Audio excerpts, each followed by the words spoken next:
Morning, everybody. I'm Bob Sanborn, President and CEO of Children at Risk, and we're excited to have everyone here to hear about what happened during this last legislative session, the 89th legislative session here in the state of Texas. We just had a press conference just a bit ago to talk to the press about what was going on. Press are joining us here. We should have a big crowd here listening today, so we're very, very excited about that. We have a great group of panelists to talk about sort of the impact on children and families of this last legislative session. So, as people join, we want to welcome everyone and get everyone on board. And we're getting it going as we speak. I see people still joining. Um, Welcome, everybody. I think I started my remarks just a tad early, but we'll let people join here and then we'll get going.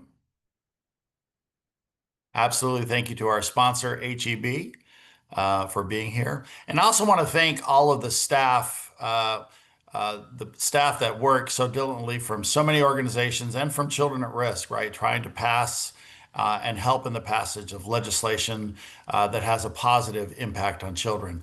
When we did our press conference just a bit ago, one of the things that I talked about is that when we look at this legislative session, there seemed to be a good and a bad and an ugly around some of the legislation that was passed for kids and for families. And one of the good things is that historic moment in that $100 million was passed for early education. It's the first time that we've seen that. And it's really a reflection of both sides of the political aisle, understanding that when we talk about early education, we're really talking about the key development of our future workforce, right? We understand that 65% of the kids in the state of Texas are growing up in low income families.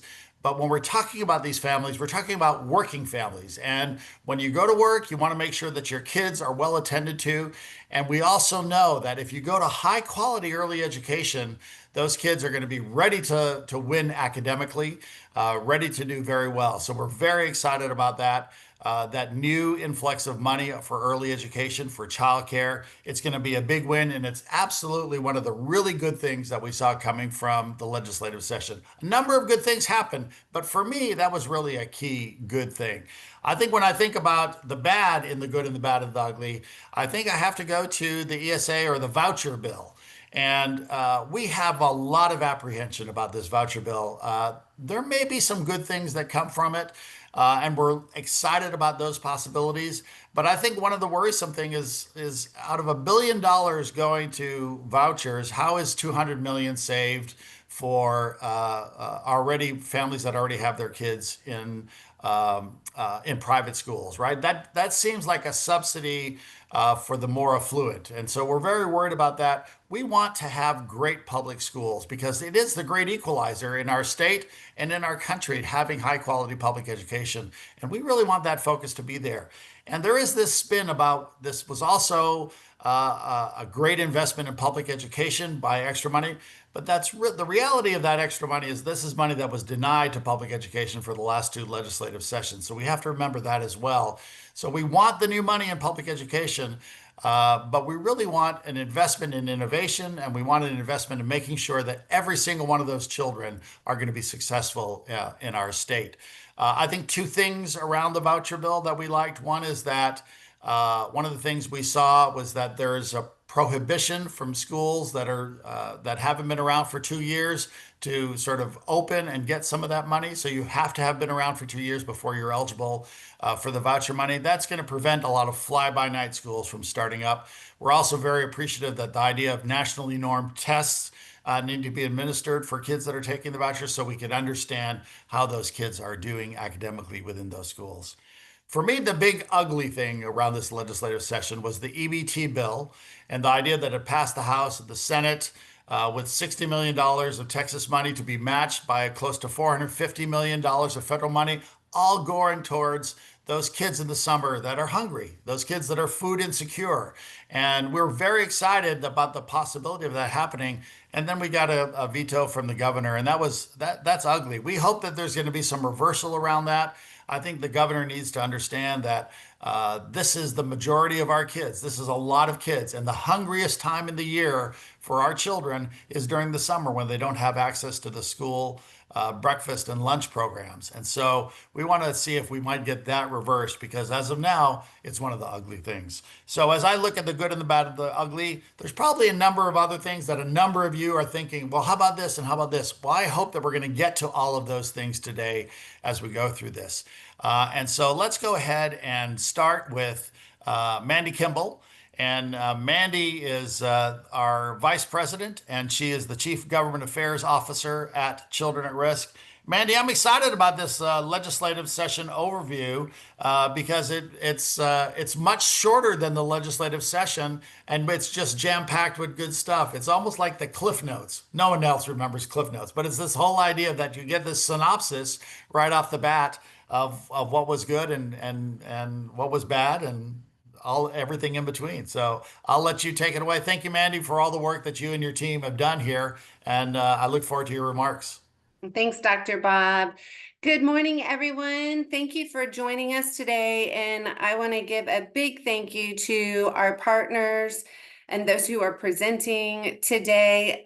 Just to let you know, it's a great lineup and very honored to have the expertise and people's time talking about what happened this session. I know that you're in high demand right now, so truly appreciate you sharing your efforts and talking about the impact on children and the missed opportunities.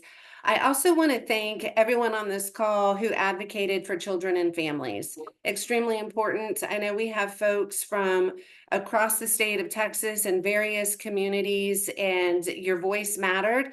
And I know that today you are going to leave with not just having a better understanding of what happened, but also what we can do. As we know, Texas is never dull, and the legislative session was no exception. With 35 new freshman legislators, 32 of them in the House. We also had a new House Speaker appointed. It was crucial that we respond very quickly and educate members and also build those relationships so that we can have them understand what is important to children and families, as well as to gain their support to make progress. The 89th Texas legislature was defined by intense debates, shifting political winds and dynamics, and then also selective progress that did have a positive impact on our children and families. To give you an idea of the scale, there were about 8,700 bills filed. Only 1,200 of those bills passed. And so there was a lot of deliberation, a lot of action, and we are grateful for those wins. Although there were challenges, there were significant advancements for children and families in the area of early education, public education, child health, child welfare, juvenile justice system, economic opportunities for our youth, as well as efforts to prevent sexual exploitation and human trafficking. We also know that there were missed opportunities, particularly when it came down to basic needs, such as nutrition and food insecurity, housing, maternal health, mental health supports, all things that we know that need to be addressed, and will be working to advance efforts in the near future. Many people think that advocacy starts in January during the session, and that is not at all the case. Children at Risk and our partners on this call were working months and months in advance, talking with folks in various communities across the state to identify what those challenges were and to create policy solutions, and then to advocate for legislation and get it across the finish line. So we thank you for helping us identify those key issues and for being a voice. As I mentioned, this briefing is a chance to hear about advocacy efforts and what it means for children. And I know that you will leave more informed, but also have ideas and hopefully feel energized on what we can do, how we can work together to push forward policies that positively impact our kids. And so that is a good thing. And because our work is far from done. So we have got a lot to cover in a short period of time. So let's get started. Again, thank you to everyone. And Jonathan Feinstein, thanks for joining us. Jonathan is the state director with EdTrust. Appreciated all your work this past legislation on education, and thank you for your time and insight. Thanks, Mandy. Always honored to be here and great to see so many advocates from across the state in attendance. I'm going to attempt to do something admittedly challenging, which is to cover, kind of K-12 and higher education. And I think I have about 7 minutes to do it. So we're going to get rolling rather than spend a lot of time telling you a lot about myself or about Ed Trust. You can see a little bit about me there. This is my third session in this seat. Thankful for all the partners we have, including Children at Risk, in the work. So next, I just want to, if you followed even lightly some of the headlines kind of leading up to and during session, just a few common threads. I think, Bob mentioned a few of these at the top.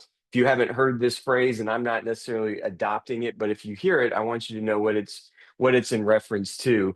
This kind of trade-off between, kind of vouchers or education savings accounts and additional funding for public education was really at the center of everything in K-12.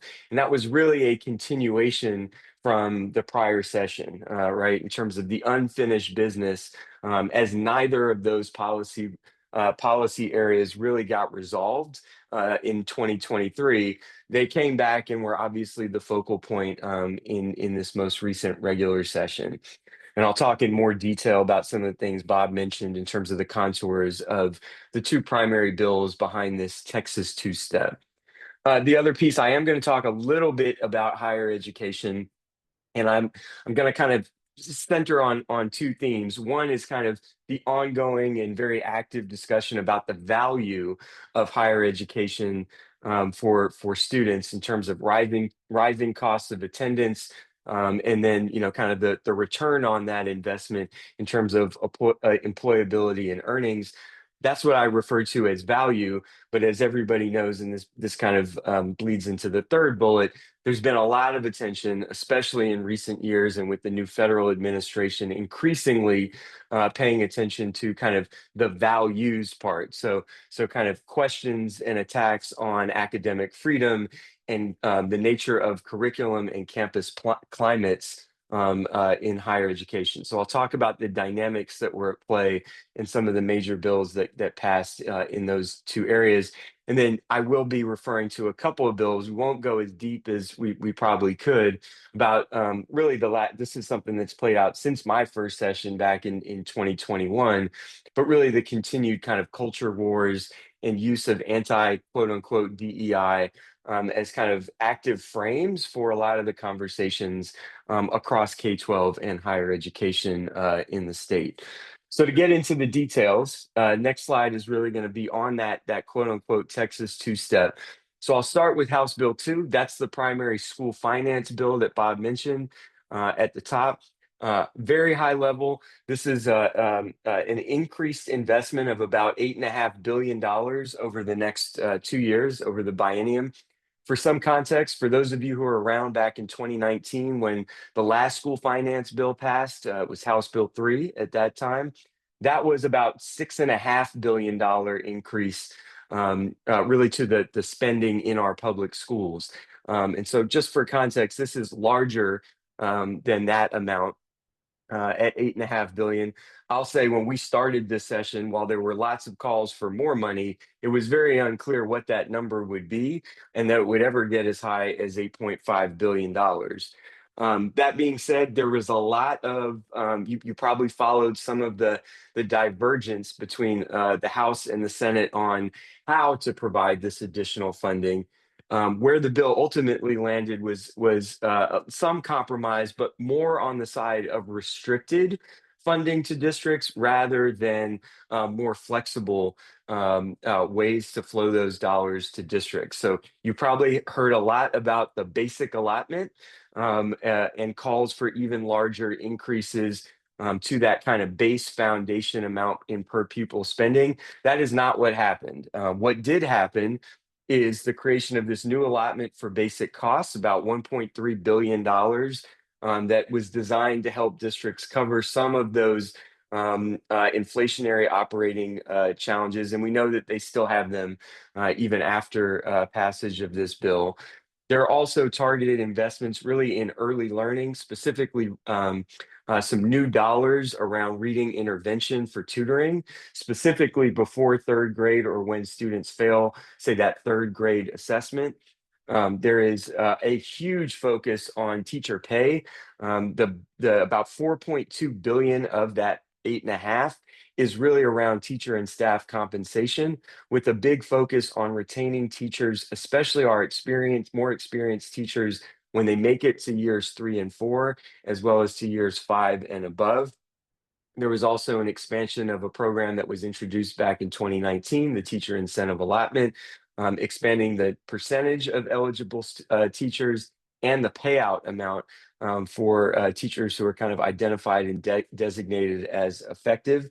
A landmark investment really in high quality teacher preparation, certification, and early career mentoring. Many of us have probably been very concerned about the dramatic rise in uncertified teachers. Along with this allotment, you will see a phase out of uncertified teachers really over the next several years. So that was a part of this bill. And then furthermore, on the other end of the spectrum, some increased funding for really effective college and career readiness models at the high school level. Last but not least, big increase to special education funding and some changes to how that formula works to really focus more on not the setting of the student, but the services delivered to students with disabilities in our public schools. On the other side of the ledger, Senate Bill 2, that's the ESA bill. So again, this is going to launch in a big way, not this year, but next year in 26-27 as $1 billion program. Important to know that the program is not going to be administered by the TEA, but by the Comptroller's Office. So we have a new entity, a new agency, and new leaders around this part of our new education ecosystem. The value of that ESA is pegged to what we spend on a statewide average in our public school per student funding. There are some prioritization elements around which students and families will kind of be first in line related to disability and income status. I think Bob mentioned this again at the top. It does include eligibility for households well above the federal poverty level, and even explicitly allows up to 20% of that total ESA spending to go to those families in the highest income brackets in the state. There are some requirements, obviously, especially for private schools to be accredited to administer annual assessments. Certainly more to be done, we would say, on the level of transparency and data that we're expecting to get, especially so that we can not just know how kids are doing, but have some ability to compare performance to our public school student population. There's a lot more detail to go into, but in the interest of time, I'm going to cover a few other bills of note in the K-12 space, just so you're aware and can dig deeper on the next slide. So school safety, a lot of us heard in the interim or since last session, this is an unfunded mandate. So the state has put more money into that school safety allotment through SB 260. In HB 120, that's really around kind of college career readiness and making sure that districts are really focused on those goals and outcomes. So you'll see at your local level more reporting, more plans, and more goals around the ultimate college and career success of the students they graduate. This next one is an issue we worked closely with children at risk on really over multiple sessions, getting chronic absenteeism defined in our code, requiring campus and district level reporting, and then adding this student group to the at-risk category, making them eligible for additional supports. Another good one I want to highlight, SB 1191. Our advanced courses in high school are now districts are be required to have a standard method statewide for weighting the value of those courses within GPA calculations. On the other side of the ledger, HB6, this was the school discipline bill. This really fed on a lot of the narrative around teaching conditions, but it really does move the state backwards in a punitive way, allowing removal from class for even single disruptive incidents. And I think most alarmingly, kind of allowing unlimited in-school suspensions and going backwards on something we did multiple sessions ago in terms of now allowing out of school suspension for our youngest pre-K through second grade learners. SB 12, you will probably shorthand here more as like the anti-DEI in K-12 bill. The others will call it the parent engagement bill. So there are some things in here around district level policies related to parent engagements, related to parent teacher conferences, parent notification around sexual education, human sexuality, as well as social and emotional services. I think the big thing, obviously, as it relates to DEI, as that is vaguely described in the language, is that local school boards will now have to actually certify their compliance with these vague prohibitions up to the state. So keep your eye on that moving forward. I have limited time, so I'm going to move us into higher ed because, as we all know, for students, it doesn't stop often at high school. We want and need students to continue on to post-secondary education so that they can compete for jobs of today and jobs for the future. So I want to do kind of a good and bad ledger. This will probably be my last slide. Many of you may remember the community college finance bill last session, HB8. The cleanup of that bill, as it were, was SB 1786, which cleared a path for continued investment in our community colleges and some refined methodology for how that outcomes funding is going to move. But a big continued investment of about $2.4 billion in our community colleges. That includes funding for um, uh, uh, uh, dual enrollment, dual credit courses for free for our low income students in high school. And that's great to see. Another bill we were very active on, you probably won't hear too much about it, but within the sunset bill for the Texas Department of Criminal Justice was some new governance around higher ed in prison programs. For the first time in Texas law, we now are going to have some real governance, some real data, and some real engagement amongst directly impacted populations to make sure that those programs continue to expand and help folks in our communities successfully re-enter our communities. Another note on the financial aid side, the state did increase the primary need-based aid programs by about $300 million. This is a little bit of a double edge because while they added more money, they are not keeping up with the projected costs just to meet 70% of our eligible students for those programs. So we're glad to see some increases, but not the full, obviously, the full amount that we need to be doing. Also want to queue this up for the next session. While most of our public four-year systems did ultimately get their institutional enhancement funding, this is basically their additional request for the next 2 years. There will be an interim study that will consider replacing some of the ways that those institutions have gotten that additional funding with a performance-based funding system, potentially like what has been in place for community colleges over the last few years. Caught up in this funding kind of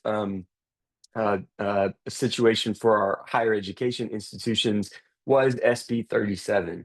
So Senate Bill 37 is a pretty was priority legislation for leadership in terms of how public higher ed institutions are governed. It moves a lot more authority to our governor appointed governing boards and away from kind of some of the traditional faculty driven decision making related to curriculum and hiring. It does establish a process moving forward for kind of review of general curriculum and program reviews. We were thankful, especially at the last minute, to see some of the most harmful and subjective language related to kind of censoring ideas around race, sex, and religious beliefs. Those ultimately did get removed. So we were thankful to see that.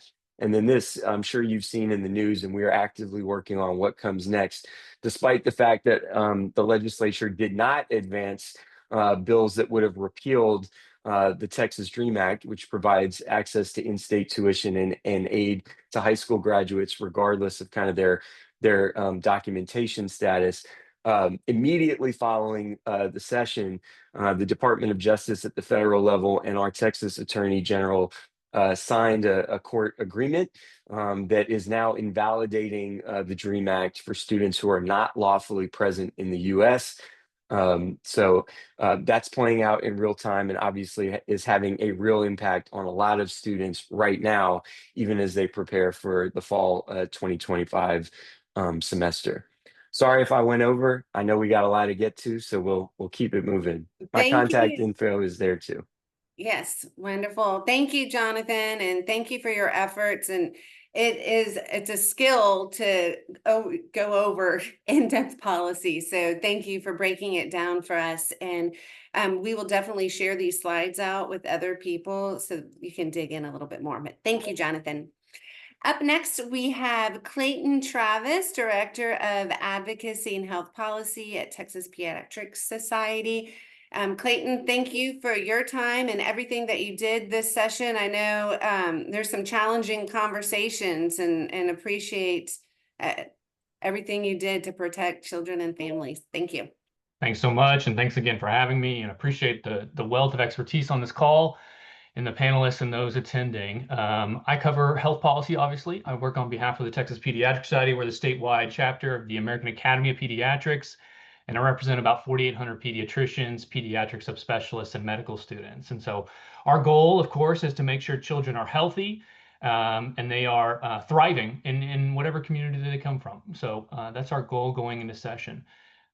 Looking into session, some of the challenges that we were facing going for coming into January were facing the highest child uninsured rate in the entire nation, both in rate and number in the state of Texas. So access to care for children is the largest burden out of any state in the entire United States.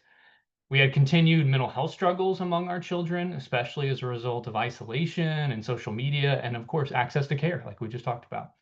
And then finally, going into session, we knew that there was going to be an emphasis on making Texas healthy again, based on monumental shifts at the federal level with the appointment of RFK Jr. at the Health and Human Services at the federal level. So understanding what that meant and what the impacts would be in legislation were some of our main challenges coming into session. And so we'll talk a little bit about that.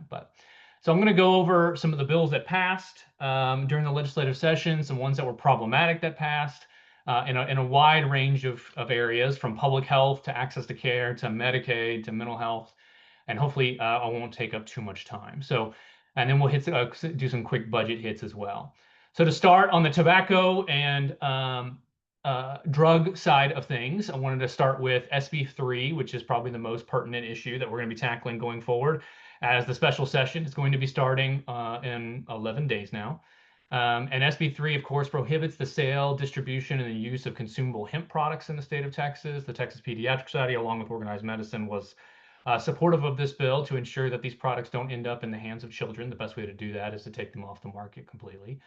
But of course, the governor has put his flag on the ground and said he'd like to see some middle ground between the parties. And so coming up in the special session, we're going to see two items on the agenda: protecting children from THC, so obviously making it a crime to provide hemp-derived products to children under 21 years of age, and then regulating hemp-derived products. So legislation to comprehensively regulate, including limiting potency, restricting synthetically modified compounds, and establishing enforcement mechanisms, all without banning a lawful agricultural commodity. Those are the words of the governor himself in his posting yesterday. So we obviously are going to be a part of this conversation to make sure that the proper regulations and protections are there for children so they don't have access to them, and that we're creating some sort of market that has the protection of adults as well, because we want parents to be safe and healthy as well. Further on the tobacco and vaping front, which we know is an epidemic that is affecting youth in our state, SB 1330 by Senator Cook bans marketing tactics by tobacco retailers that appeal to minors. It adds new definitions for e-cigarette and retailer and establishes these violations as Class B misdemeanor. SB 1316, also by Senator Cook, prohibits e-cigarette advertisements within 1,000 feet of schools and churches. So that's great. We really appreciate the work that Senator Cook is doing and the Senate Health and Human Services Committee related to this issue. Her vice chair in that same committee, Senator Perry, passed SB 2024, which is a great bill that bans e-cigarette products disguised as everyday items such as school supplies and cosmetics. But it also prohibits e-cigarettes that are manufactured in China or contain intoxicating substances. So that is going to dramatically cut down on the variety of products that exist in the market related to e-cigarettes and vaping. The Federal Drug Administration, the FDA, only approves about 34 e-cigarette types to be on the market currently. If you've been to any gas station, you know that there's way more than 35 products on the shelves today. And so this is one way to cut down, even though it doesn't directly match the FDA and the products available currently being authorized to be on the market today. So moving on to the category nutrition, SB 25 was kind of the Make Texas Healthy Again bill. It was a lieutenant governor priority, and Senator Kolkhorst put this forward extremely early on in session and got it passed over to the House. Where it got tied up quite a bit for various reasons. But some of the reasons that medicine specifically likes the bill is that it applies existing physical activity standards to charter schools and prohibits using physical activity as a punishment. We're really happy about that. We actually passed a bill several sessions ago that would have done that, but unfortunately was vetoed by the governor. So I'm glad that it made it into this legislation. And then it also requires nutrition education for health-related degrees of all sorts, including physicians. So pediatricians now have mandated nutrition training, even though it was absolutely a part of what they were doing already, but we welcome the ability to continue working on that. And then establishes an advisory council to provide nutrition guidelines for Texas, among other provisions. Those among other provisions is probably the controversial part of the bill. It has concerns from retailers and others about labeling requirements put on certain foods. I won't go into more details there, but there's still a lot of controversy on that going forward. In addition to that, we saw a great bill passed by Representative Hull and co-authored by Senator Kolkhorst, HB 26, which establishes a pilot program for Medicaid to provide nutritional counseling and medically tailored meals specifically for pregnant women and with chronic health conditions. Obviously, we would like to see this space expanded a little bit to not just pregnant women, not just adults for nutrition counseling and addressing of social determinants of health, specifically related to food insecurity. But this is a great first step in that direction. And hopefully, with the amendments added in the Senate, we'll be able to create some new data associated with addressing social determinants of health and food insecurity within Medicaid and trying to leverage the Medicaid program as a financing mechanism so we can address all the social related needs people have that affect their health going forward. So excited about that potential going forward. On the maternal health front, I don't want to pretend to be an expert here, but I did want to highlight two important bills. HB 713 by Howard streamlines the review of death data from the Texas Maternal Mortality and Morbidity Review Committee. This is a huge bill that would help, that's going to expedite the process to learn more about what's happening to our mothers in the state of Texas so that we can address those issues through policy change. And then probably a controversial bill you've heard of, but SB 31 by Senator Hughes updates Texas law to clearly define medical emergencies so that we can protect the life of the mother. So that's the intent there, and we think that's taking some good steps in the right direction. On the global Medicaid front, we'll talk about the budget here in a little bit, but HB 136 by Representative Hull again, the new chairwoman of House Human Services, improves support for breastfeeding by covering lactation services under Medicaid. This is an excellent step moving forward so that children and newborns will be able to have access to those services and hopefully work with mothers. These lactation services can work with mothers to increase breastfeeding. And then HB 3940 by Representative Johnson out of Houston requires HHSC to notify parents and healthcare providers that health services can be billed to the mother's Medicaid ID if the newborn has not been enrolled yet. We've been working with a lot of our partners, been seeing that Medicaid, mothers who are born on Medicaid, and of course their newborns will automatically get coverage for a year, weren't getting enrolled for whatever reason, and we're missing those really important early on well child checks. And so this bill does a great thing by notifying providers and hospitals that we can continue to bill on the Medicaid's number, the mother's Medicaid ID until the child gets enrolled officially. So very happy about that. On the Medicaid front, there were a couple of disappointments. We'd really like to see HB 321 by Representative Busey pass, which would have streamlined Medicaid enrollment by notifying parents when they apply for SNAP benefits for their family that they would also, based on the income eligibility information they already provided, be able to be notified that their child would be eligible for Medicaid as well. We think that could have enrolled another 80 to 100,000 children. Again, one of the biggest things we could have done this session to address our highest in the nation uninsured rate for children, and unfortunately nothing got done on that front. So still work to be done on addressing uninsured children in the state of Texas. Moving on to mental health, and I'm going to try and blow through some of this really quickly because I know I'm short on time, but HB 18 by Representative Van Dever creates a rural pediatric mental health care access program to establish or expand telemedicine and telehealth programs to assist in identifying and assessing behavioral health needs and providing access to mental health care services for patients at rural hospitals. A really important bill with some funding tied to it, so thrilled about that. HB 5342 by Representative Landgraf establishes a dedicated 988 Suicide and Crisis Lifeline Trust Fund to support youth-specific mobile crisis outreach teams. And of course, the 988 number that's been established at the federal level for suicide prevention. So really thrilled about that. And then on the medical education side, one of the big pieces that we were championing this session was SB 1998 by Senator Huffman.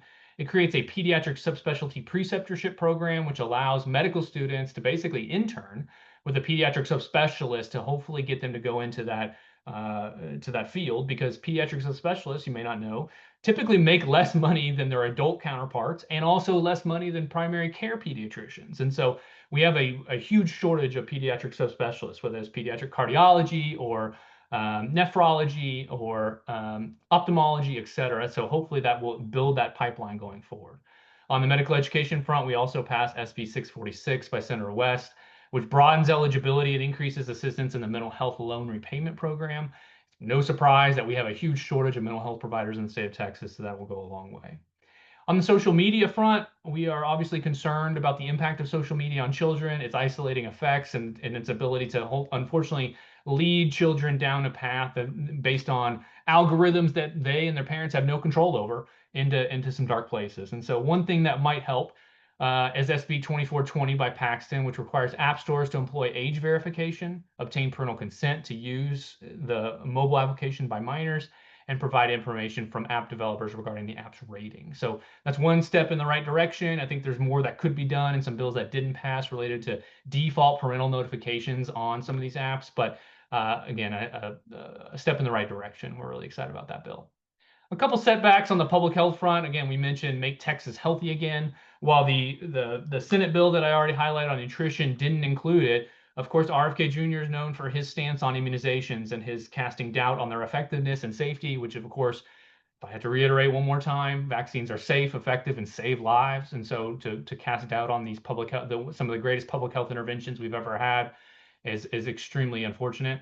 Again, going into session, we had an ongoing measles outbreak in the West Texas area when that disease was eradicated in the United States back in 2000, and we are on the brink of losing that determination going forward. As of yesterday, the Department of State Health Services, so this isn't my data, this is the state's data, shows that we have 753 cases in the same outbreak in West Texas. Most of these are children. We get away from that sometimes, but these are children suffering from measles because of low vaccination rates. 98 of those individuals were hospitalized, and unfortunately, we've had 2 pediatric deaths associated with measles. So in that vein, we had HB 1586, which makes it easier to get a vaccine exemption in the state of Texas passed, which is unfortunate. And then HB 4535, which unfortunately passed and creates duplicative forms for children, or excuse me, for providers to fill out related to specifically the COVID-19 vaccine. So again, an emphasis on shedding doubt and specifically on COVID-19 in the state of Texas. So I've got a huge list of budget wins, but I know we're short on time, and so I'll stop there. The last thing I'll say is that I share disappointment on the summer EBT veto. We're going to continue to fight for summer EBT to ensure that children have access to foods during the summer times. And then finally, you probably know this, but the big beautiful bill did pass, which has huge ramifications on the state of Texas, both in the Medicaid program, over $1.2 trillion of cuts to the Medicaid program nationwide, which is going to impact Texas, even though we haven't expanded Medicaid, and massive cuts to SNAP, which could lead to more than $716 million per year of burden on the state of Texas for covering a portion of the food benefit program in SNAP going forward. So I'll stop there. I know I'm over time, but thank you, Mandy, for having me. Well, thank you, Clayton. And I know that there is a lot to cover. It is a challenge. And I appreciate the progress in some of the areas that we made in regards to e-cigarettes and social media, many of the things. But there were significant setbacks that happened, and particularly in regards to, I don't know, going backwards. Health coverage, extremely important. I have a question. I don't mean to put you on the spot. Do you have, are you releasing, or have you released a policy analysis impact? It's coming. It's coming. Yeah, it's in the way. It's coming. Okay, great. Because Lots to what I know cover. people are interested in what you're saying, and if you can share that, we can share it out with this network as well, because it Absolutely. is Thank great information. Thank you. Thank you. Okay, up next we have Courtney Chavez, the Director of Advocacy and Government Relations for the Lone Star Justice Alliance. Great to see you, Courtney. Good morning. Appreciate everything that you did this session, and I'll hand it over to you. All right, amazing. Thank you so much. And good morning, everyone. I will say I am recovering from a cold, so if you see me mute for a moment, it's because I'm coughing, but I'm going to try to move through this fairly quickly. So as a starting point, who we are at Lone Star Justice Alliance, if you've never heard of us before, our goals are to ensure that the juvenile justice system, or actually the justice system as a whole, treats kids like kids. And so that's understanding the evolution of brain science, of how kids grow, learn about risks and consequences, and that gives them space to not only teach accountability when a harm does occur, but also what does healing and recovery look like? Because that will lead to stronger people, stronger communities, and honestly, really greater public safety. And so as we moved into the 89th legislative session, we really need to take a step back slightly. Go back one slide, please. Of understanding where we're coming from, which is, years of development in TJJD, where Texas Juvenile Justice Department, where they were redesigning some of their structures to lean into a regionalization concept, a community-based county-level process. At the same time, we were grappling with outcomes from a Department of Justice investigation that found some excessive constitutional violations of what was occurring within our facilities themselves.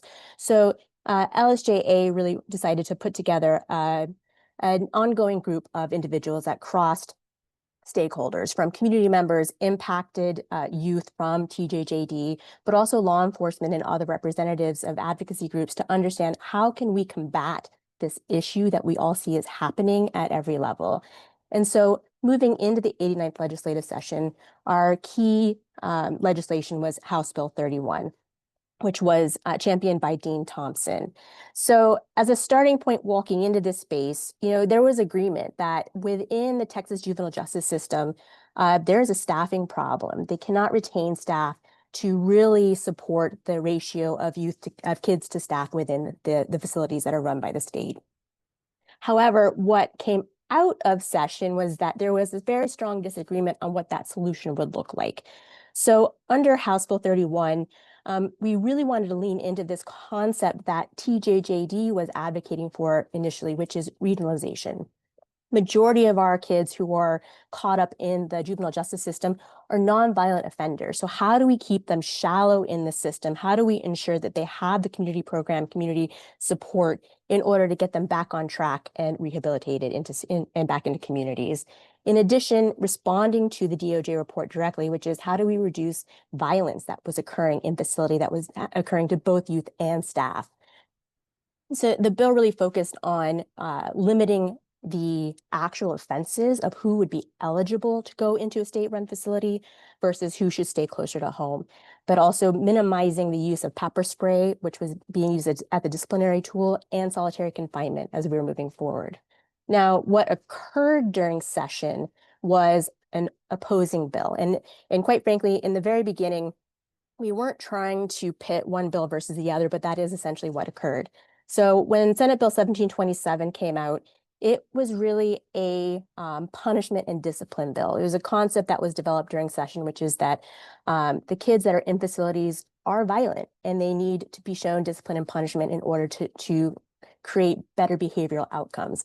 But what this means in reality was that the bill would have lowered the age of youth who'd be eligible to move into adult facilities and adult prisons faster, so from 16 to 15. And also just making it a faster process to move more kids into the adult system. Ultimately, as we're moving through those challenges, Senate Bill 2693 was also filed, which was a surprise to us. It was a bill that was designed to limit access to juveniles in the state-run facilities. It was wide-reaching. Every advocacy and support group would have been included in it. It would have given broad discretion to the agency itself to determine who could be on site, what was in the best interest of the child, and whether or not we could maintain access. So all in all, this created a dynamic of whether we needed rehabilitation efforts or whether it was punishment. At the end of the day, all three bills died during session. We were disappointed that House Bill 31 didn't move forward to the floor vote. We ran out of time, but we do look at this as a win for the state of Texas, not because we didn't move it forward, but because we maintained status quo, which is not where we want to be, but we determined that it's much better than a step backwards. So it lays the groundwork for how we're going to move forward. So I know I'm a little bit over time or running out of time. So I'm going to highlight very quickly some of our other priorities that we're focusing on heavily this session. One is called the Justice Efficiency Fund. So within HB 31, and thank you. We were advocating for a system of how you actually pay and adjust the funding structures for increased community-based and county-based programming.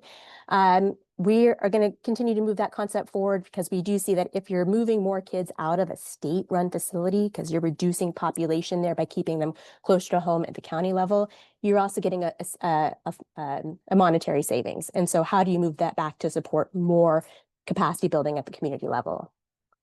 Second, and someone said special session, so we are gearing up to go back to the Capitol in 2 weeks, in less than 2 weeks now.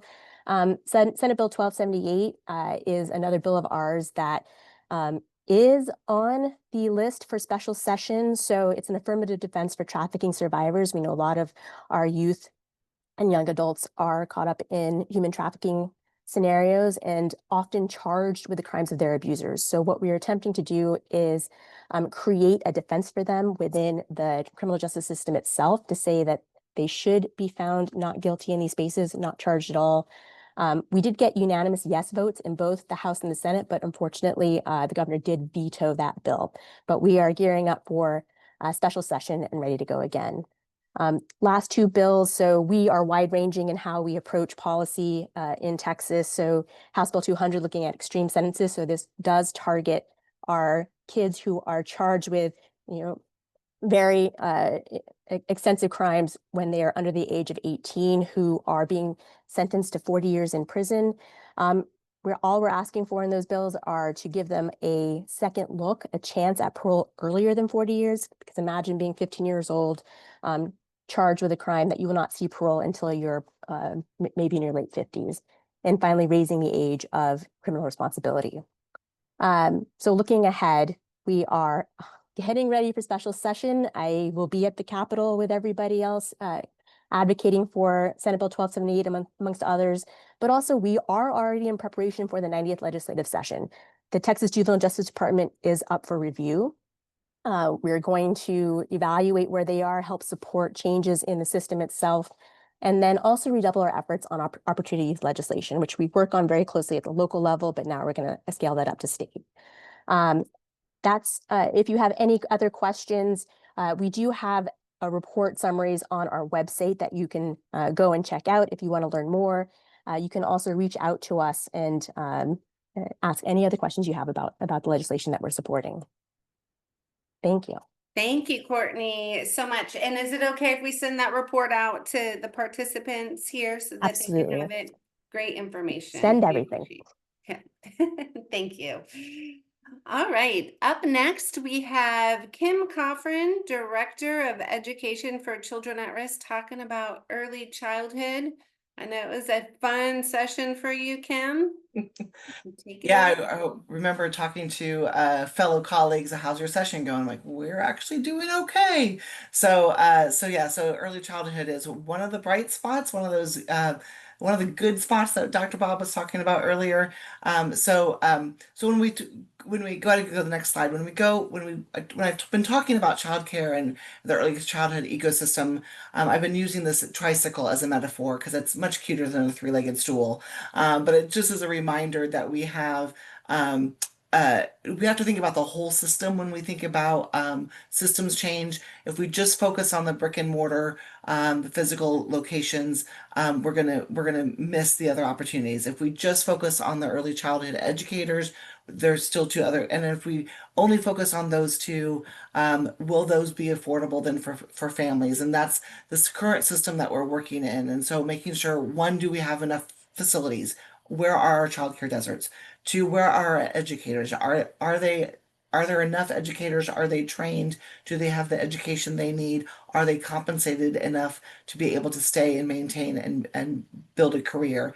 And are those two things affordable for parents? Because even if they're all available, if they're out of the reach of finances for families, then that they're not accessible either. So, and funding is that the framework that really ties all of those wheels together.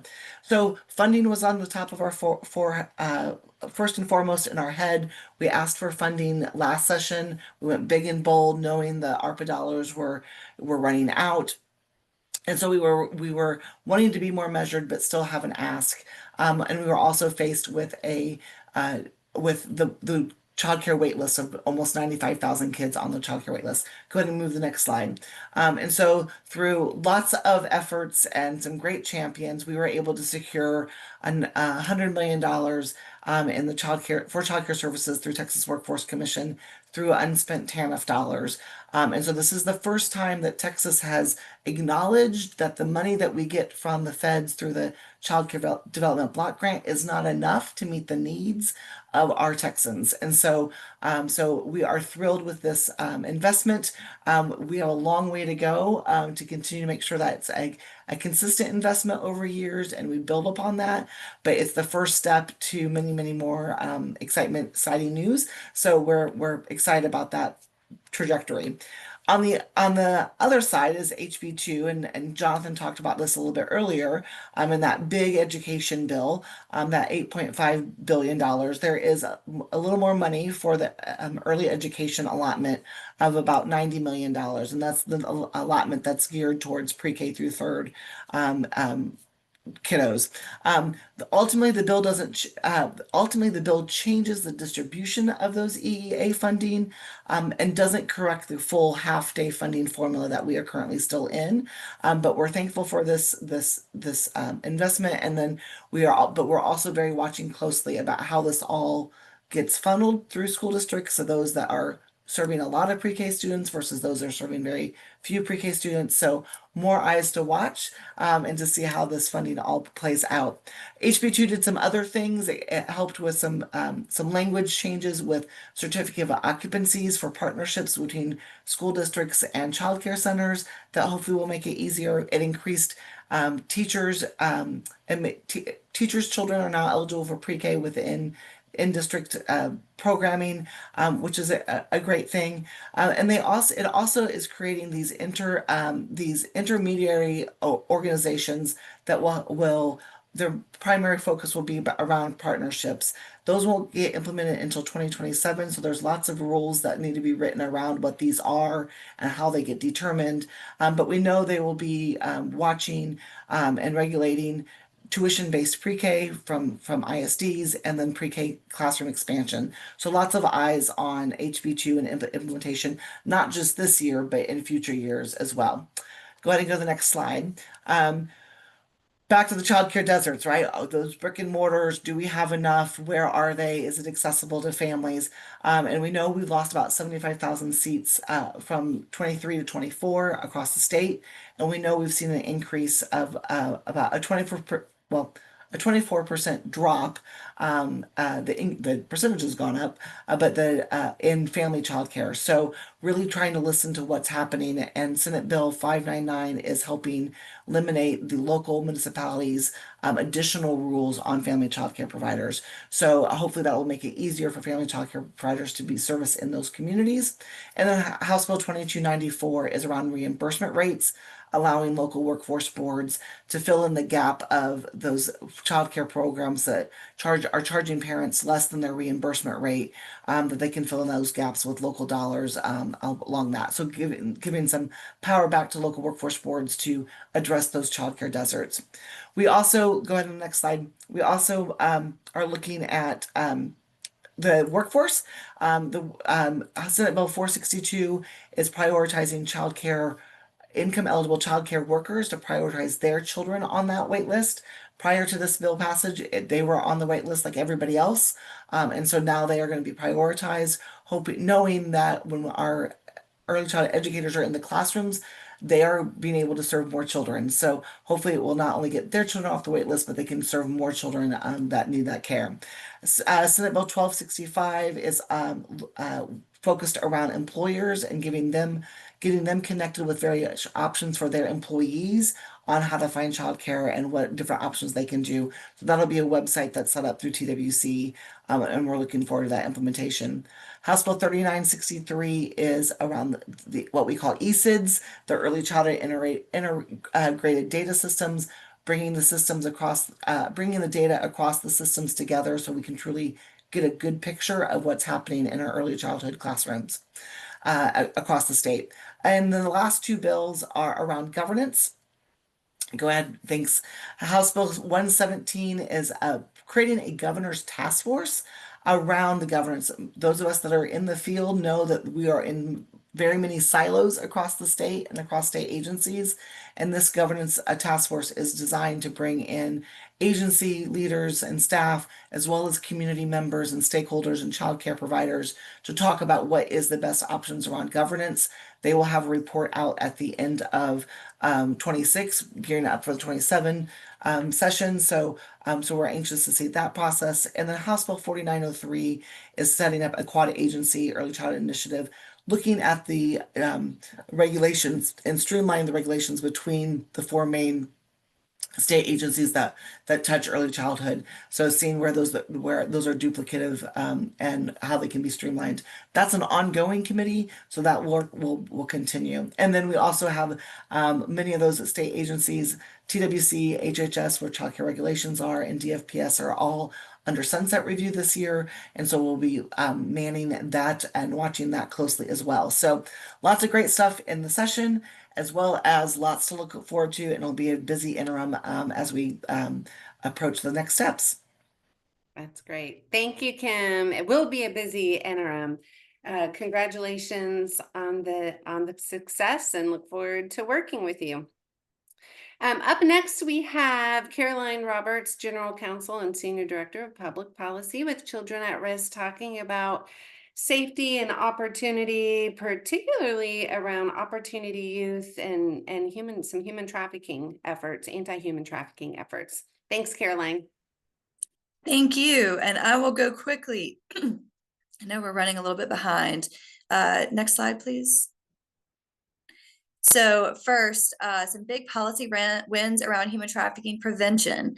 House Bill 451, I am especially excited about because this can lead to pre-harm intervention, right? Instead of waiting for our most vulnerable youth, those systems involved youth, to actually already be harmed, and then trying to provide all of those services that they need. This would actually require that all systems involved youth, so those in foster care and juvenile justice, be screened for risk of commercial sexual exploitation. And if they score it's called a clear concern, then they can be connected to advocacy teams that can provide them the support they need. So it's getting potentially ahead of that harm while also addressing those children that have also been already been harmed. Also some great training bills. 742 and 745 are first responders and medical assistants. There's also another bill that requires training of tattoo artists. and cosmetologists. So next slide. Also, resources for trafficking survivors. Texas has done a really fantastic job on anti-human trafficking legislation in general. And we have been, the first state in the nation to make it a state jail felony to purchase sex. I'd say one area that maybe we haven't been quite as active on is providing those resources for survivors and those supports. Senate Bill 958 is a step in the right direction. It continues to expand orders of non-disclosure for human trafficking survivors, added a number of additional offenses, especially around drug possession. But we would love to see a continuation along the same path. It's incremental progress. And then 1804 is providing some additional restitution, things like removal of tattoos that survivors received from their traffickers, as well as some mental health and behavioral health supports. So illicit massage businesses, these are fronts for human trafficking and other crimes. The number of illicit massage businesses in Texas is now over 1,600. That is up from around 650 in 2018. So nearly 2.5 times the number that we had less than 7 years ago. Senate Bill 2167 and 703 and 1732 all are taking steps in the right direction of slowing down the proliferation of these businesses. If police just go in and make arrests, a lot of times they are just going to be arresting the women that are already being victimized. So how can we address this with licensing? So preventing those with certain criminal offenses from getting licenses. And how can we address it by getting after the profits that actually drive this business in the first place? Senate Bill 2167 would stop those IMBs under investigation from reopening under a different name. And also, really importantly, it allows local government attorneys to get penalty fees when they bring civil actions against these businesses. Next slide. As I'm sure all of you are familiar with, AI has absolutely taken off in the past couple of years. And this is there's so many good things that come along with it, but there is also a really significant child safety concern. AI can be used to create child sexual abuse material. And so the legislature was extremely active this session in trying to address that concern. You can see a number of bills here criminalizing possession of AI-generated CSAM, accessing with intent to view, and then also putting the onus on AI platforms to make sure that they're utilizing an age verification system, both for those trying to view, but then also the images, the person who's in an image being used to create graphic material. Next slide. Really quickly, Opportunity Youth and Young Adults. These are people ages 16 to 24 who are not in school and not employed. They are the future of our workforce, and yet they face really complex challenges to reconnection. It's about 13.1%, or almost 500,000 young people in Texas. Next slide. Just a few of those challenges. Nearly a quarter receive SNAP assistance. Undoubtedly, many more qualify. Just under half do not have health insurance. 16.4 are parents. That's about twice the rate of that age range at large. And then half do not have any sort of education beyond high school, which is going to make it difficult to find those living wage jobs. Next slide, please. The great news is that Texas really focused on workforce development and career readiness. So SB 1143, this provides workforce supports for Opportunity Youth and Young Adults by enhancing fiscal transparency amongst those local workforce development boards. They have federal WIOA funds that can be used to support this population. And it also requires strategic planning with specific goals, objectives, and performance measures for this population. So let's build a plan to support this population, and let's understand how that population is being supported and what we can improve on.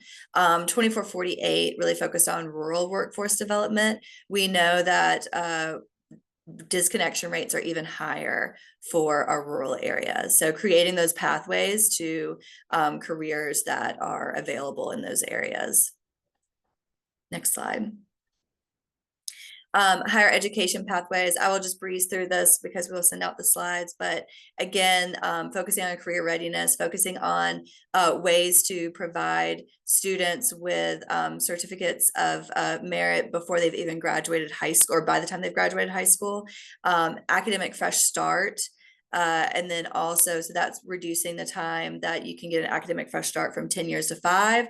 And then also offering some health benefits to enrolled students and their families, trying to address those complex needs that I mentioned. In that same vein, also free college application week and the Building Better Futures program, which is going to be helpful for occupational skills training for those with developmental disabilities. Next slide. And then we know that foster youth and juvenile justice involved youth, again, are going to be at a much higher risk of disconnection. So increasing the age at which foster youth can get tuition and fee exemptions, improving those life skills trainings that they need to make that transition to adulthood. And then also authorizing some additional grants to go to the Texas Juvenile Justice Department for career training for justice involved youth.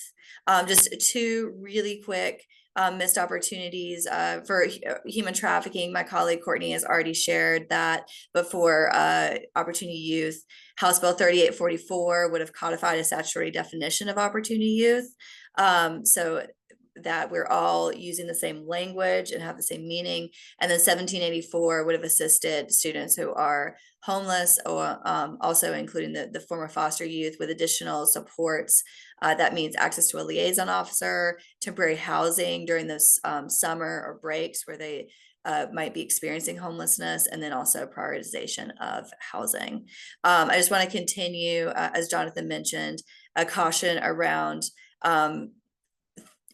policies that push children into DAP and JJAP, because we know that is a major disconnection point. So that's something that we're watching out for as we move into next session. Thank you, Mandy. Thank you, Caroline. That was a lot. How did we do cramming a bunch of policies and bills into like an hour? So congratulations to the speakers, our partners, for getting through some in-depth information in such a short period of time. And again, we will definitely be sending out reports that you can read and data points that will be helpful. But now we're going to move over to our business and stakeholder panel. I've had an opportunity to hear from nonprofits and associations really focusing on children specifically, and thought it would also be nice to hear from the business community and how they were engaged and what their strategies are and their big takeaways. So we have Stephanie O'Bannon, Director of Impact and Engagement at United Way of Texas. Thank you, Stephanie, for joining us. United Way of Texas is such a great partner to several communities across the state and nonprofits, and appreciate everything that you do. Andrea Coker with the North Texas Commission. She's the Chief Advocacy Officer, and Andrea was really at the Capitol clearly advocating for the business community, but really linking how business, workforce, economic development is tied to and aligned with healthy children, healthy families. That helps us with our future workforce and current. And then we also have Ed Wolf, who's the president of Beth Wolf Realtors, is also a member of the Children at Risk Board, and I know has been very passionate about public education, was at the Capitol several times during the legislative session, talking about and engaging with business, the business community and advocating for children. So appreciate the three of you taking time to be with us, and no hard-hitting questions, but really just would like your take on how you felt the Texas legislature, how did they do in regards to prioritizing children, and what really stood out to you? And Andrea, let's go with you first, if that's okay. Sure. And like she said, here at the commission, what we do is we advocate for businesses, for cities, but we also know that touches everything. That touches working families and children. And one of the misconceptions I think we don't talk about enough is that that childcare is not a social issue. It impacts us socially, but it's a workforce issue. It's a business issue. Our businesses here in Texas need families to have childcare options. They need them to be affordable because they need to go to work. There are openings in the workforce right now that are not filled because people who could take those jobs don't have childcare options. And so we see every bill that the Texas legislator focuses on that focuses on business, that want to drive business in North Texas or all over Texas, that want to increase pathways to the workforce. And until this piece of childcare is filled, we're not going to see the progress that I think we could see. And what about you? What was your takeaway as you were in the halls of the Capitol this session?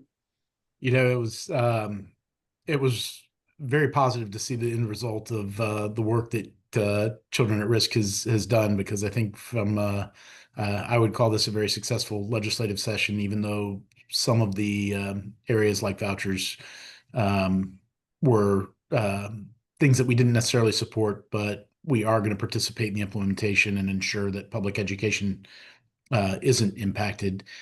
From a business perspective, we work with a lot of corporations looking to move to Texas to bring their workforce here. And the number one question that gets asked is, do you have a workforce that's ready? Do you have a lifestyle for our employees that we bring to Texas that is livable? And how do we gain the unskilled labor that we need to support our team in our offices, like the people who clean the office and the people who are providing lunch services and other things to our employees?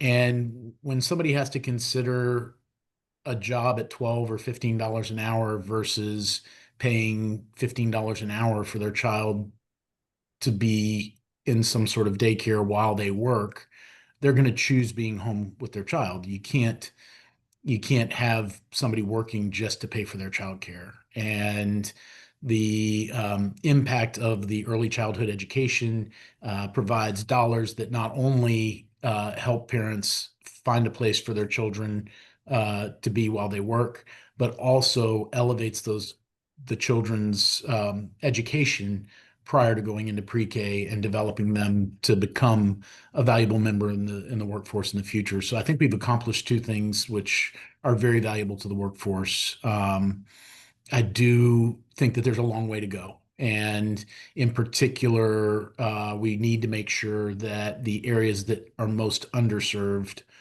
are getting the dollars that have been allocated. If those dollars go to offset a community that can afford to pay for childcare, then we've really accomplished a lot less. So something that I expect Children at Risk and our board to do is to bird dog that, to watch that and make sure that those dollars are being allocated to areas where we do have childhood deserts and where childcare deserts, and to impact areas that allow the most vulnerable of our workforce, the lowest paid positions, receive some support and help in ensuring that they can go to work every day and feel secure in their jobs, and that their children are cared for and taken care of. Thanks, Ed. And Stephanie, Yeah. you know, the same question for you, and a little bit different, as I know United Ways of Texas was out there at the Capitol. You're also in communities across Texas, and really such a great advocate for services to children and families. And so, can you talk a little bit? What stood out to you in regards to the advancements? But I also know that y'all really led a charge in regards to defense. I mean, there were some bills that, you know, put nonprofits in a sticky situation that could have prohibited some of their services. And if you Right. could talk about that, that would be great. Sure. Thank you. Thanks again for the opportunity. And just like many of the things that have already been said, the work that United Ways do and the impact that they make at the local level is a direct impact on the local economy and the workforce. So when families or children are thriving, communities are thriving. So it's definitely a partnership together. To your point, Manny, because I know we're running out of time, we saw a mixed bag of positives and opportunities and also gaps in the session. And we really were able to stand up the nonprofit industry and the nonprofit businesses along with our United Ways with bills like the creation of the Strong Families Tax Credit and such. But to your point, there was really a specific bill that I can highlight, and that was House Bill 2623 that came out of, I'm not going to say nowhere, but it really kind of slipped up on a lot of us, and that would have really impacted nonprofits that operate within 1,500 feet of a school. And I think it had a lot of unintended consequences to longstanding nonprofits that impact local children and families, homeless individuals with families.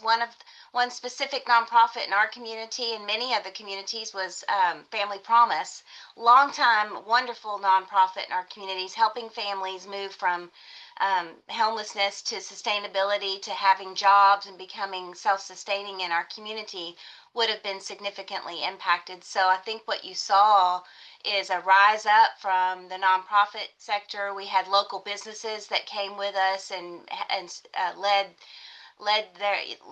lended their voices to this issue, and we were able to again play defense and keep that issue at bay. And that was really, to me, a strong sign of how the business community and the nonprofit communities, which United Ways are a significant member of, came together to protect the economy, to protect the nonprofit industry, and also protect children and families that receive services and are impacted by really strong organizations like Family Promise, for example. Did that answer that particular question? It did. No, Fantastic. thank you. We're talking about wins throughout this, but there were some pivotal times, pivotal Yeah, moments where it was nothing but defense. absolutely. And the bill that you mentioned was basically came up and said, if you're providing services to homeless people, you can't be, you know, within a certain amount of space from a school. Yeah. And we know that nonprofits provide vital services to the community and to those youth and help keep them engaged. And oftentimes we're there before the schools even existed. Long before. And so just really appreciate the leadership of United Ways of Texas of getting those diverse voices to the Capitol and playing defense. So thank you. Yeah, thank you. Andrea, can you talk a little bit about the strategies that seem to work for the business community? And it could be the business community and nonprofits, right? So just learning of what was really effective. And then also, do you have any advice for the nonprofits that are participating today on how to engage their board, how to engage the business community in advocacy efforts? I think a mistake that some people make when trying to advocate their representatives are to not tie it back to a voting issue. Whether we want to think poorly or well of any legislator, they are all running for reelection every 2 years, every 4 years. You have to tie it back to their district and what's going to get them reelected, because at the end of the day, I think they put everything through that lens. I think also we do this here. We tie public and private together. tying a nonprofit to a business is a great way to show how a bill will impact all aspects of a community, the business community, the nonprofit community, working families, instead of just saying this is good for business or this is good for working families. So many of these touch so many people, and doing that connection for a representative or their staff is sometimes very helpful. And getting involved in the interim. I mean, I know we're about to have a special session. We could do a whole nother panel on what came out yesterday. You get to decide once bills are filed in the legislative session, you get to go to Austin and help decide what color sprinkles we're putting on the cake.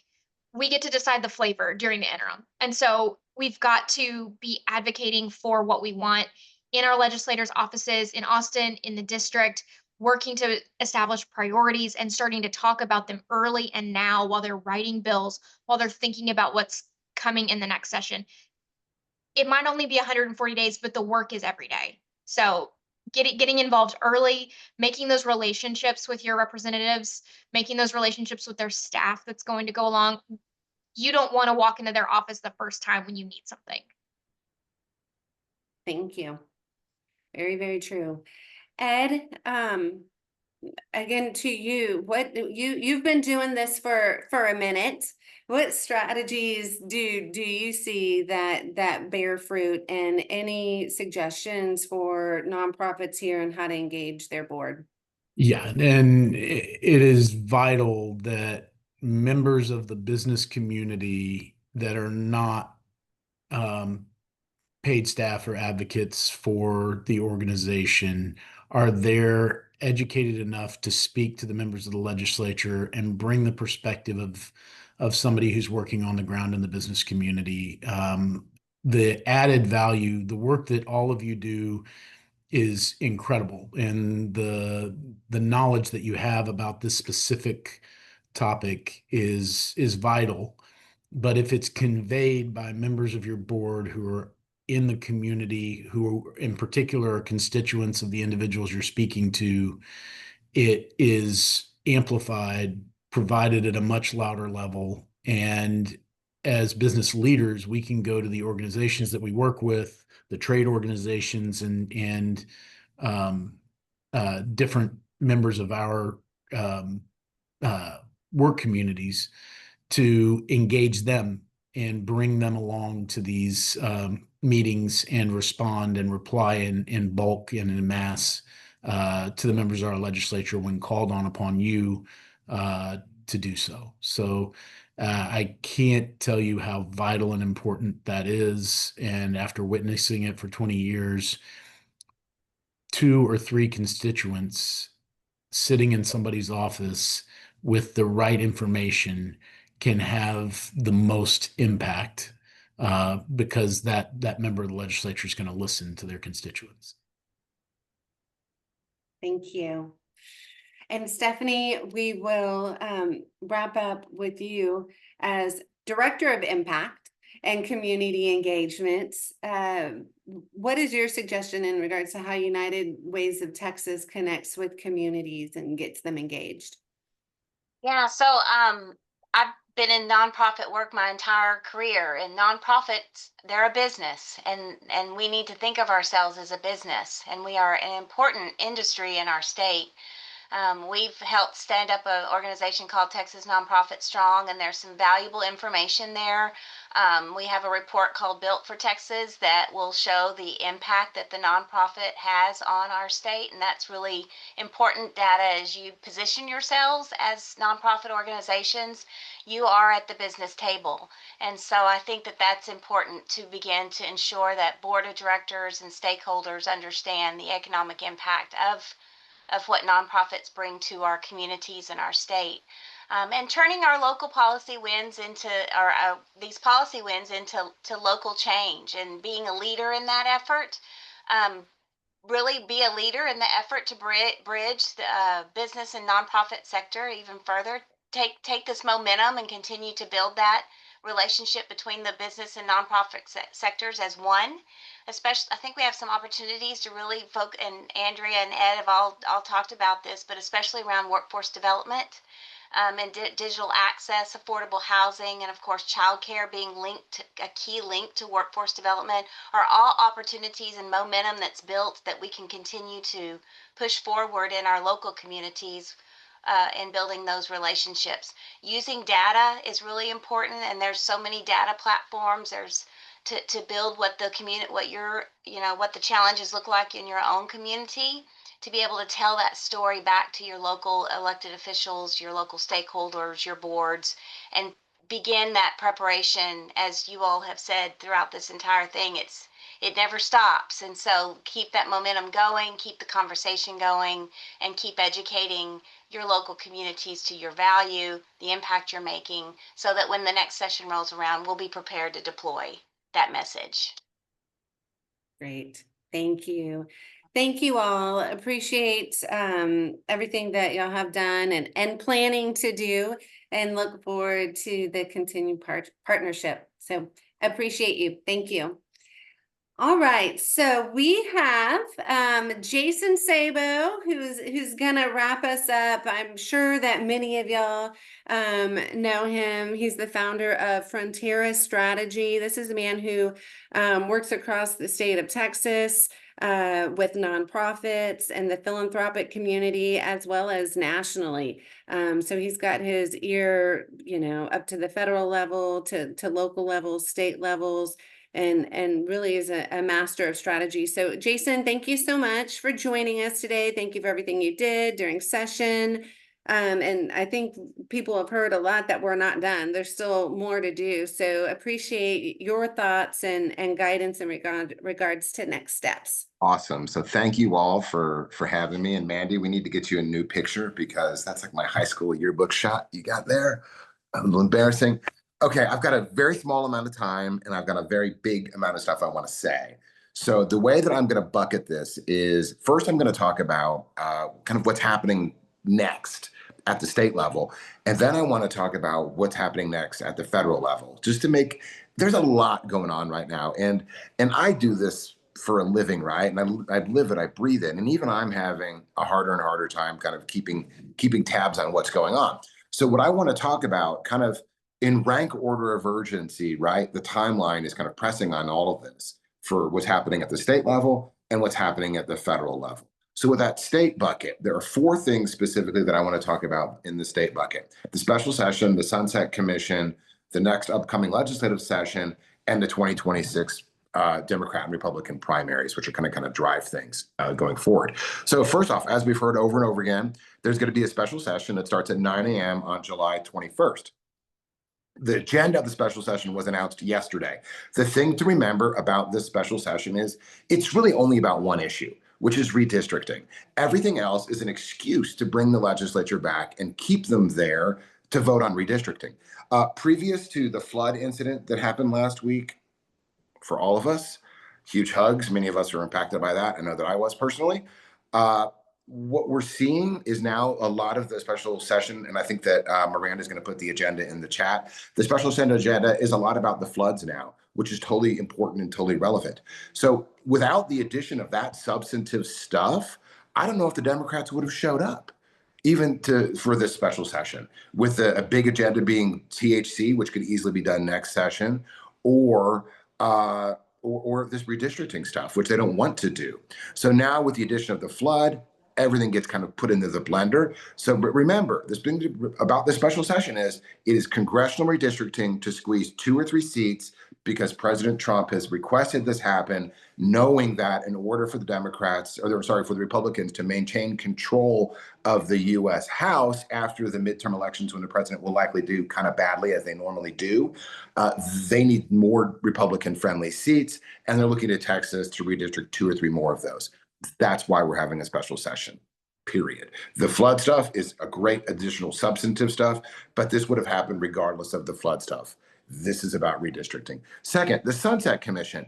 Every 10-year, every state agency goes away. It's shut down unless the state chooses to step forward and say, hey, we want to keep that agency. That process is called sunset. And this round of sunset that we're about to enter, some of the agencies most important to the work of the people on this call, which include the Texas Workforce Commission, the Texas Health and Human Services Commission, the Department of State Health Services, are going to go through this sunset process. In November, probably, we're going to get a sense of who the legislators are going to be guiding the process. But get ready, because if you care about the work of any of those three agencies, this is the moment to have an impact on them. Interim charges. This is the third of the state buckets. The interim charges were mentioned a minute ago. That's a big deal. Just like we're going to see legislation prepared in this sunset process, we're also going to see legislation prepared in the interim. This interim is going to be interesting, I think, because a lot of really big ticket items like vouchers pass this session. And this interim is going to be one in which they're kind of monitoring the rollout and the implementation of some of that. And finally, this is going to be one of the most contested rounds of primary elections for both the Democrats and the Republicans that we've had in a really long time. The Republicans over on there, we're seeing basically culture war Republicans versus kind of old school establishment Republicans. Over on the Democratic side, you're seeing a lot of younger guys who are kind of reading the tea leaves after the last presidential election and positioning themselves. You've got, James Talarico, you've got Beto O'Rourke, you've got Joaquin Castro, you've got the mayor, former outgoing mayor of San Antonio, Lindenberg. So you've got all these different folks who are positioning themselves to run, all of whom are dudes. Colin Allred looking to run against the Senate. So it's just going to be kind of interesting to have the Democrats shake this out. Now, at the federal level, and I'm sorry, I'll go really fast. Two things to watch in the federal level. Number one, I think Jonathan mentioned this earlier, the impact of, I refuse to call it the big, beautiful anything. It's a giant, massive, regressive tax cut that's giving a multi-decade long tax cut to the richest among us and being paid for by the least among us. Period. End of story. It's called math. I am very worried about what this means for food stamps in Texas. When you look at what the governor did with that veto that Bob mentioned at the outset for summer lunches, this new big, bad, beautiful bill requires the state to put forward money to draw down that match. We just saw this summer an unwillingness to do this in that veto. The legislature said okay. The governor said not so okay. So if we think that we're going to do that and put down up the money from the state to draw down food stamps from the feds, I don't know. Additionally, keep an eye on what's happening with the president, what's called the skinny budget. I'm sorry, I'm almost done, I promise. There are massive cuts, a wholesale elimination of the community service block grant, the low-income energy heating assistance program, and the low-income water assistance program. Just for context, 4 hours after the floods hit, the Community Action Agency was deploying CSBG money in the districts in their communities where the floods were impacted. 4 hours. Minutes after the governor declared the state of emergency and as a result of the floods, this Department of Housing and Community Affairs put out discretionary CSBG dollars. If the president gets his way, that's gone. No more of it. Zeroed out for the entire country.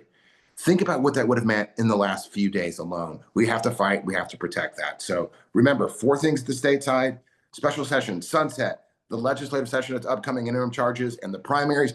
2 things: implementation at the federal level, implementation of the big, bad, beautiful bill, also known as the giant rich person tax cut, as well as the federal budget debates that are upcoming, which will require more votes, 60 votes in the Senate than what we just saw with that bill, which was 51. So I think things are probably going to be safe, but we got to fight. Sorry, I went over. You're great. And everyone is so glad that they stayed the whole time to hear from you. Very, very helpful. And I think you got the most applause. So very good. I think it was the math comment, Jason. Great job. I want to thank everybody so much for their time.